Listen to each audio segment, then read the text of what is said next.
বাংলাদেশ ছাত্র শিবিরের কেন্দ্রীয় নেতা, যার পদবি সহকারী আন্তর্জাতিক বিষয়ক সম্পাদক মোহাম্মদ জিসান মিয়া প্রধান, বিভিন্ন সময়ে জিসান মিয়া মেয়েটিকে বিয়ের প্রলোভন দেখিয়ে একাধিকবার দর্শন করলে মেয়েটি অন্তঃসত্ত্বা হয়ে পড়ে। ভিকটিম মেয়েটিকে জোরপূর্বক ভ্রূণ নষ্ট করার জন্য চাপ সৃষ্টি করতে থাকে এবং ভ্রূণ নষ্ট না করলে ভিকটিমকে মেরে ফেলার হুমকি প্রদান করে। যার পদবি সহকারী আন্তর্জাতিক বিষয়ক সম্পাদক মোহাম্মদ জিসান মিয়া প্রধান নিখোঁজ মর্মে 12/6/2026 খ্রিস্টাব্দে দাউদকান্দি থানায় এসে তার পক্ষে মোহাম্মদ রাসেল আহমেদ, ঠিকানা স্থায়ী ও বর্তমান বীরবাগ গোয়ালি ইউনিয়ন বটেশ্বর থানা দাউদকান্দি জেলা কুমিল্লা, মোবাইল নম্বর বললাম না আছে, একটি নিখোঁজ জিডি করেন। নিখোঁজ জিডির প্রেক্ষিতে তাকে উদ্ধারের নিমিত্তে কুমিল্লা জেলা পুলিশের একাধিক টিম মাঠে নামে উদ্ধার কাজে তৎপর হয়। অনুসন্ধানকালীন প্রথমত নিখোঁজ ব্যক্তির আপন চাচাতো ভাই সজীব হাসানের মাধ্যমে জানা যায় গত 5-6 মাস পূর্বে ফেসবুকের মাধ্যমে জনৈক একজন নারীর সাথে মোহাম্মদ জিসান মিয়া প্রধানের পরিচয়ের সূত্র ধরে তাদের মধ্যে মোবাইল ফোনে কথাবার্তা শুরু হয় এবং প্রেমের সম্পর্ক গড়ে ওঠে।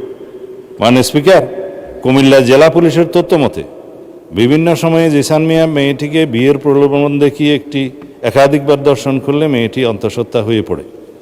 এক পর্যায়ে জিসান মিয়া প্রধান ভিকটিম মেয়েটিকে জোরপূর্বক ভ্রূণ নষ্ট করার জন্য চাপ সৃষ্টি করতে থাকে এবং ভ্রূণ নষ্ট না করলে ভিকটিমকে মেরে ফেলার হুমকি প্রদান করে। তার এক পর্যায়ে ভিকটিম মেয়েটি জানের ভয়ে ভ্রূণ নষ্ট করতে রাজি হলে জিসান মিয়া প্রধান তার পূর্ব পরিচিত ও ঘনিষ্ঠ জনৈক সিকান্দর আলীর ওষুধের দোকান হতে ভ্রূণ নষ্ট করার ট্যাবলেট ক্রয় করে ভিকটিম মেয়েটিকে খাওয়ায়। 2-3 দিন পরে ভ্রূণ নষ্ট হওয়ায় ওষুধ সেবনের ফলে ভিকটিমের প্রচণ্ড রক্তক্ষরণ শুরু হলে ভিকটিম নিজেই জিসানকে বিষয়টি জানায়।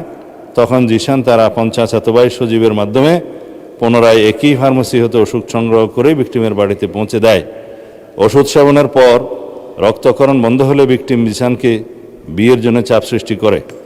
এক পর্যায়ে জিসান 12 জুন তারিখে রোজ শুক্রবার বিয়ে করতে সম্মতি জ্ঞাপন করে, কিন্তু গত 11 জুন তারিখ রাত 8:30 ঘটিকায় বিয়ে না করার টালবাহানায় জিসান নিজেই আত্মগোপন করে তার চাচাতো ভাই মোহাম্মদ রাসেল আহমদের মাধ্যমে দাউদকান্দি থানায় একটি নিখোঁজ জিডি করেন।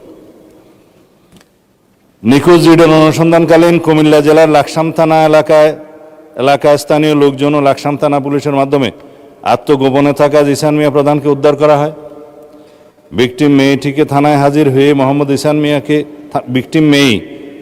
মেয়েটি থানায় হাজির হয়ে মোহাম্মদ জিসান মিয়া প্রধানকে 1 নম্বর আসামি করে ধর্ষণে সহযোগিতা এবং ভ্রূণ নষ্ট করার অভিযোগে অপর 3 জন যথাক্রমে মোহাম্মদ সজীব হাসান, সিকান্দর আলী ও মোহাম্মদ গোলাম রব্বি সহ মোট 4 জনের নাম উল্লেখ করে এজাহার দায়েরের প্রেক্ষিতে দাউদকান্দি মডেল থানার মামলা নম্বর 13 তারিখ 13/6/2026 খ্রিস্টাব্দ ধারা নারী ও শিশু নির্যাতন দমন আইনের 9(খ)/30 তৎসহ 313, 506 এবং 34 পেনাল কোড রুজু করা হয়।